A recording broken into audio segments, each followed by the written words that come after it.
Hi, everyone, and welcome to the Asian Entertainment and Culture channel. Over the next 25 minutes, we're going to take a deep dive into one of the most powerful engines in modern pop culture, the K pop superfan model. We will unpack what makes it so effective, how Korean labels are able to cultivate such intense loyalty, and why Western music industries haven't fully caught on yet. We'll look at the psychological mechanics behind fan behavior, the role of community building, and how platforms like Weavers turned fans into co strategists, not just consumers. And of course, we'll break down how BTS completely disrupted the game, from bypassing mainstream media to turning their creative process and storytelling into a participatory movement. Whether you're here as a marketer, a media executive, a fan, or just curious about how the K pop industry became one of the most sophisticated marketing machines in the world, this session will give you clarity, strategy, and context. Let's get started.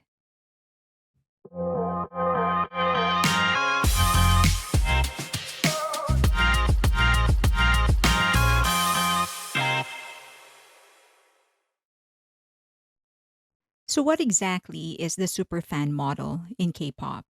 At its core, it's about depth of loyalty.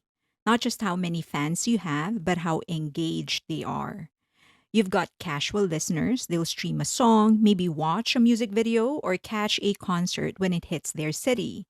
But then there are super fans, the community who buy five versions of the same album, organize streaming parties, run X accounts, translate content for international fans, and even defend the artist's reputation online.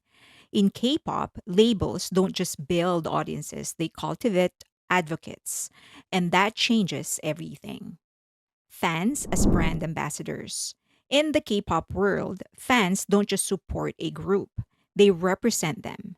They're unofficial publicists, marketers, and digital soldiers, promoting releases, reaching out to journalists to request coverage, reaching out to other artists to request for a collaboration, correcting misinformation, and even generating buzz that mainstream media can't replicate. This isn't just a fan base, it's a networked marketing engine powered by emotion, loyalty, and a sense of purpose. One where the fan feels personally invested in the artist's success and responsible for it. Artist first, music second. This is where K pop breaks from traditional music logic. In most markets, if the song flops, the campaign's over. But in K pop, it isn't uncommon for fans to say, "This era wasn't my favorite musically, but I'm still going to support it 1,000%." That's because the loyalty is artist first. It's like when your sibling takes a new job or dates someone you're not crazy about. You'll still show up because your support is rooted in the person, not just the product. This emotional bond transforms fans into something more than music consumers. They become long term partners in the artist's journey beyond music. And because the loyalty centers on the individual, not just the discography, it naturally spills into everything that the artist touches. Fans support fashion lines, acting gigs, webtoons, video games, even skincare or ramen endorsement. The goal is simple: make sure the artist succeeds in any venture. This turns intellectual property, normally a corporate term, into something emotional. The artist's name, image, and story becomes a living brand that fans help carry and protect. Fan led PR. In the age of viral call outs, crisis PR starts with the fandom. K pop fans have become frontline responders to controversy. If a video surfaces that paints an idol in a bad light, whether it's a rumor, a mistranslation, or a malicious video edit, fans act fast. They debunk false claims real quick, sharing counter footage, organizing hashtags to shift the narrative. And boy, do they go to war. They'll dox people, search people's footprints online. If you've got dirt, they'll find it. And that serves as a warning to people. If you want to wage war against their favorite, make sure you're clean. This isn't just loyalty, it's reputation defense, something most Western publicists could only dream of mobilizing overnight. In a media landscape where algorithms amplify outrage, K-pop fans have learned to fight fire with fire, and often they put out the flames before the label ever makes a statement. Parasocial relationships. This emotional intensity is also driven by what psychologists Donald Horton and Michael Wall first identified in the 1950s as a parasocial relationship, a one sided emotional bond where a fan feels like they personally know the artist. K pop fuels this through live streams from dorm rooms, behind the scene content, confessional vlogs, even private style messaging apps where idols text fans directly. And the earlier this relationship starts, often during pre debut trainee period, the deeper it runs. But let's be clear, parasocial bonds aren't unique to K pop. They've existed since the golden age of Hollywood, when matinee idols stole hearts without ever leaving the screen. What makes K pop different is that it's designed to amplify this dynamic, sustain it, and monetize it at scale. So, how does K pop industry achieve such loyalty? Well, Korean labels are systematic engineers of loyalty. They design ecosystems, ones that build emotional attachment, community identity, and structured engagement across multiple touchpoints. They've been perfecting this system for over 2 decades. Curation, designing the ideal group. One of the first things that Korean labels get right is curation, not just of music, but of people. Idols are carefully selected and grouped together with intentional contrast. Each member is chosen to fulfill a specific role or appeal to a different psychological or aesthetic preference. You've got the mysterious one, the visual, the drop dead gorgeous center, the main dancer, the main vocalist, the cute or comedic personality. It's a strategic spread, like segmenting a product to appeal to multiple consumer avatars. This concept maps directly to market segmentation theory in marketing. Identify different consumer preferences and ensure there's something for each one. In a group of 5 or 7 or 13, you're more likely to find someone who resonates with your values, tastes, and personality types. And once that happens, once you find your bias, loyalty starts to take root. But it goes even deeper. Idols as lifestyle brands. In K pop, idols aren't just performers, they are breathing symbols, aspirational figure fans build relationship with. This goes back to the parasocial relationships as identified by psychologists Thornton and Wall. But K-pop adds fuel to that fire and lots of it. Labels train idols to embody their public persona full time. That includes polished behavior even off camera, carefully curated social media, consistent on brand messaging across every platform. It's not just performance, it's immersive character branding. And what does that do? It creates a predictable emotional experience for the fan. They always know what they're getting, and that consistency builds trust. Fan club organization, infrastructure for devotion. Western music relies on fan enthusiasm to rise organically. K pop does not leave that to chance. Most major Korean agencies have dedicated fan management teams. Their job to communicate with and empower fan clubs, especially in the early days. These teams share concert schedules, music show taping locations, and release timelines.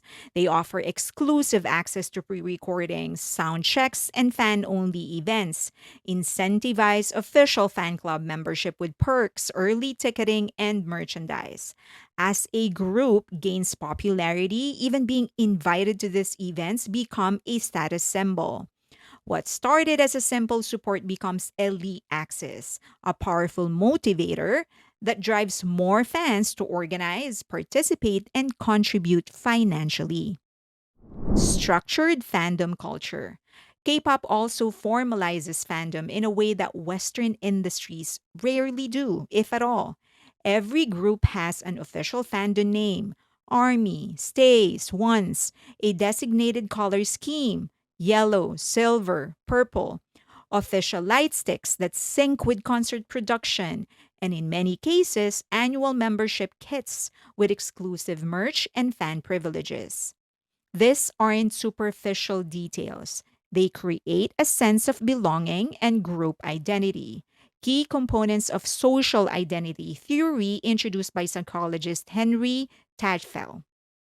When a fan identifies with a group, they don't just like the artist, they start to see themselves as part of something larger. And that's where fandom becomes tribe. Fans as co strategists. K pop fans are not passive observers. They're co strategists in the artist's success. This is called the IKEA Effect, a term coined by Dan Ariely and colleagues. It refers to how people assign more value to things they help build themselves. In K pop, fans often feel like co creators. From debut voting shows to organizing charity projects, they don't just support idols, they help launch them. That effort creates a sense of pride and ownership that money can't buy. Fan based admins coordinate global voting drives for shows like MMA or even Billboard, streaming campaigns across platforms, charity events and billboard ads for birthdays and anniversary, and even comeback support kits with guides for hashtags, voting links, goals, and others. It's not just about supporting the music, it's about executing a plan, one that aligns with the group's promotional cycle and maximize exposure. This level of structured collective effort builds pride, loyalty, and what behavioral scientists call group efficacy, the belief that together we can make a measurable impact. Mission and monetization. In the K pop world, buying merchandise isn't just about owning a product, it's about participation, identity, and emotional investment. And while it may seem like a cultural phenomenon, what's really happening is rooted in psychology. A series of proven behavioral triggers that K pop labels have turned into a fan building machine. Gamification. Why fans keep buying more? K pop albums are designed like collectibles. Each one may come in multiple versions, different cover art, concepts, and inserts. The crown jewel? Photo cards. Randomized images of individual members. You don't know who you'll get. This taps into the gamification effect. Built on the psychology of variable rewards, a concept pioneered by B.F. Skinner, the father of behaviorism. Just like slot machines, this unpredictability keeps fans coming back, buying multiple copies to pull the right card. It also triggers what game designers call completionism, the need to collect a full set to feel satisfied. And as fans collect, they become more emotionally attached to the process and, of course, to the group. Endowment effect. Once it's yours, it matters more. First studied by Richard Thaler, this principle states that once people own something, even symbolically, they value it more. Owning an exclusive photo card or a light stick makes the group feel personally yours. Even digital perks like Weaver's badges or exclusive membership posts tap into this effect. It turns fans into stakeholders, not just spectators. Social identity theory, belonging to a tribe. Developed by Henry Tajfel, this theory says we define ourselves by the group we belong. In K pop, Fandoms have names and unique identities. At concerts, fans wave light sticks that glow in synchronized colors. They wear group specific merch. They follow fandom rules. This creates a sense of tribal belonging where participation isn't optional, it's a badge of loyalty. Fan led missions, doing it for a cause. K pop fandoms aren't passive, they're organized. They lead streaming parties, voting campaigns, and charity drives, not because the label tells them to, but because they want to see their artists succeed.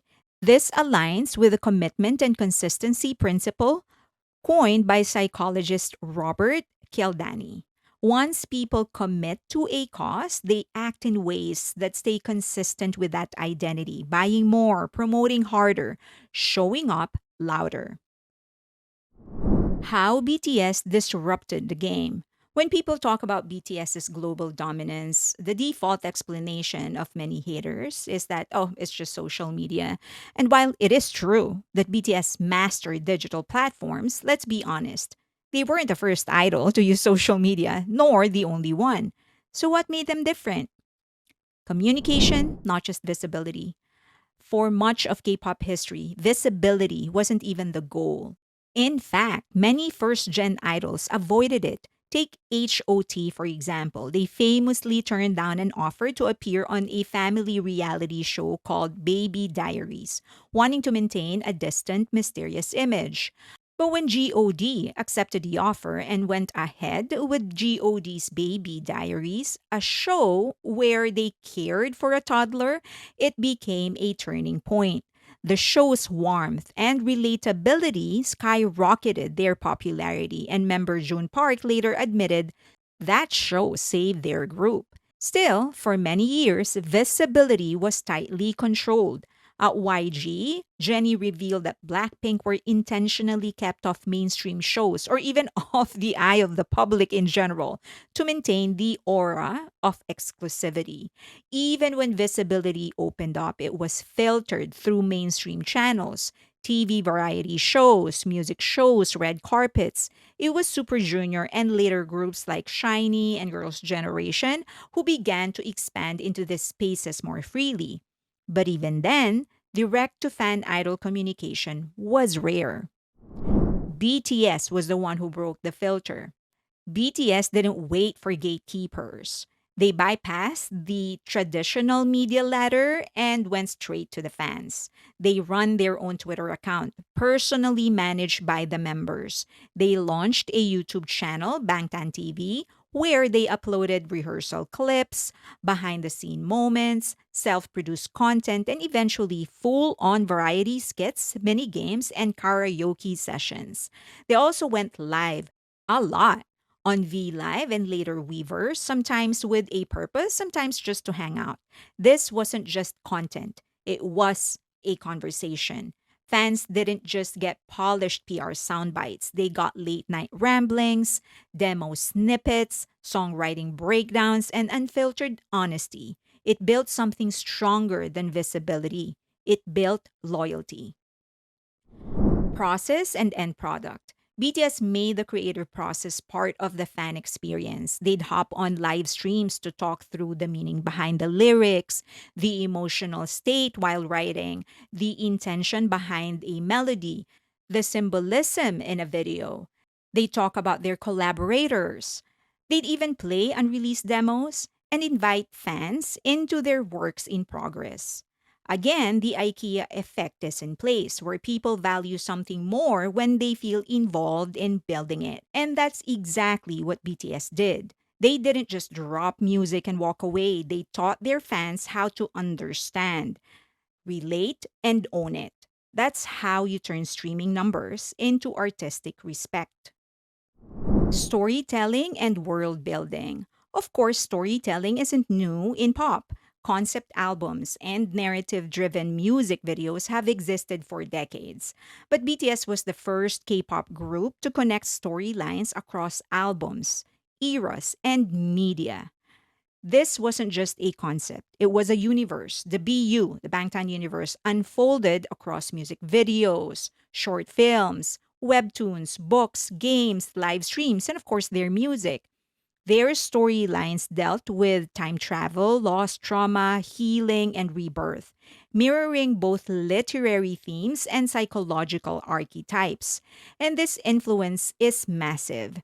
Since BTS, we've seen groups like TXT with the Dream Chapter, and Hypen with Dark Moon, 80s with Treasure and Zero Fever, Dreamcatcher with their dystopian horror universe, all crafting serialized narratives that reward deep engagement. Polyembryony storytelling. BTS took it further with what I call polyembryonic storytelling. Instead of giving fans a clean narrative, they left open ended questions, non linear timelines, and layered symbolism, encouraging fans to build theories, debate clues, and create their own interpretations. This encouraged fans to participate in piecing together the story through non-linear timelines, hidden clues, poetic narrators, or layered symbolism. To a certain degree, it turns into some sort of competition as to who will get it right when the next chapter is revealed. While the general concept is completed, the concept itself opens for fans to continue the story and create their versions or chapters. Given that the story involves some form of time travel, fans are able to create as many versions of the story and still incorporate it into the official narrative. It's the first time fans are able to create an extension of the story instead of just fan fiction.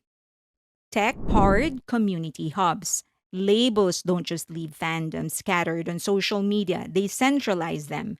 While platforms like YouTube and VLive existed before Weverse, they are accessible to everyone and created for everyone. Weverse has dedicated communities for a group, creating a dedicated space for the fans and the group to interact. This platform is inspired by BTS's activities and manner of communicating with their fans. Their constant live stream and communication with the fans inspired the platform. The platform has since then been the group's direct line to fans, often making announcements through the platform community notification instead of doing a press release. Even the members of the groups would come to the platform to directly address their fans, bypassing the media altogether. Army as disruptors.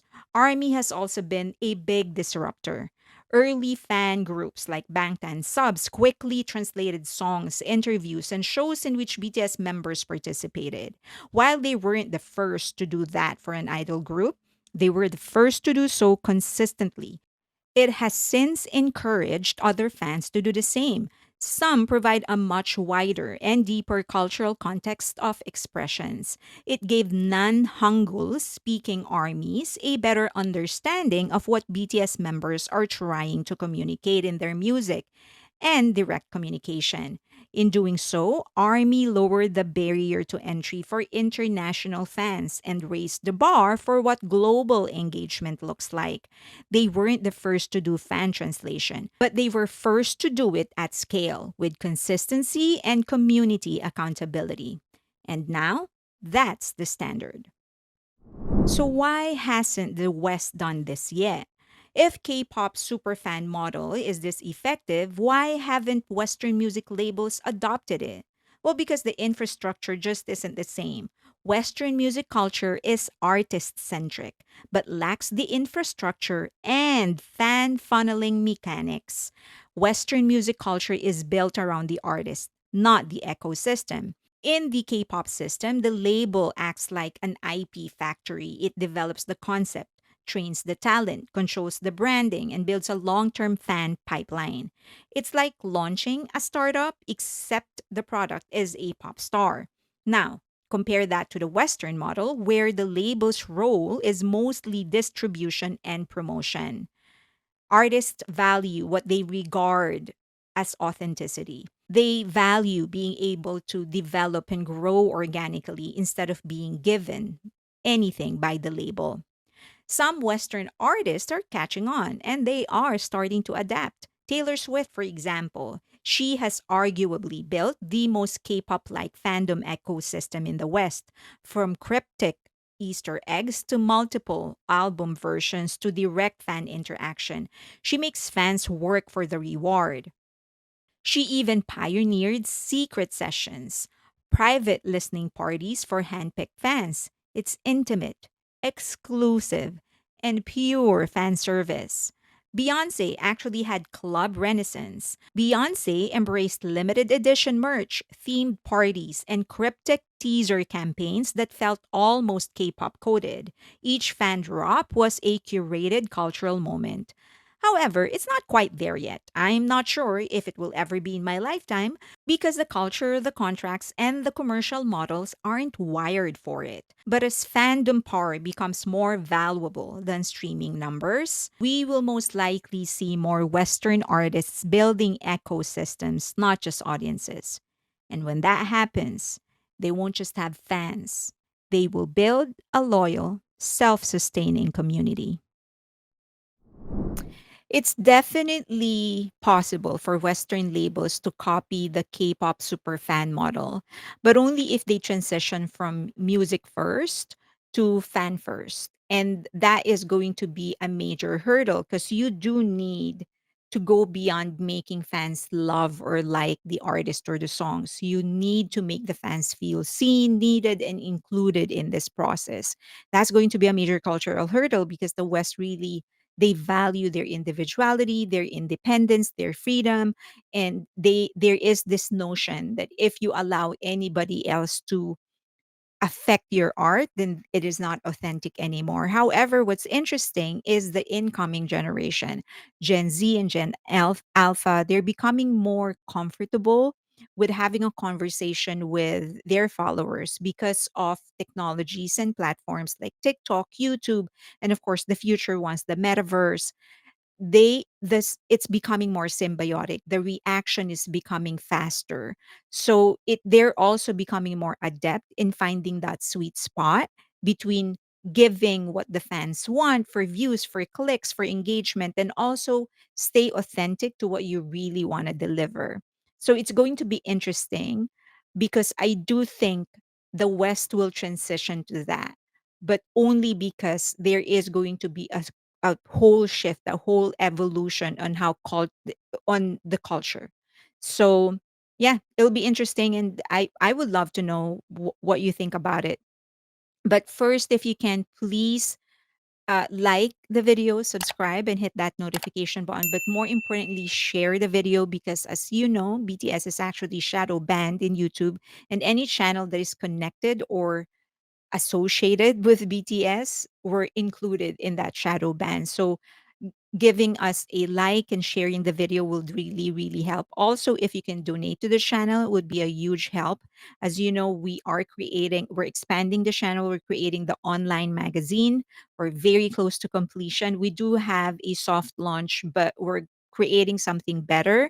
After that, we're going to do like a whole like release and an official launch of the magazine.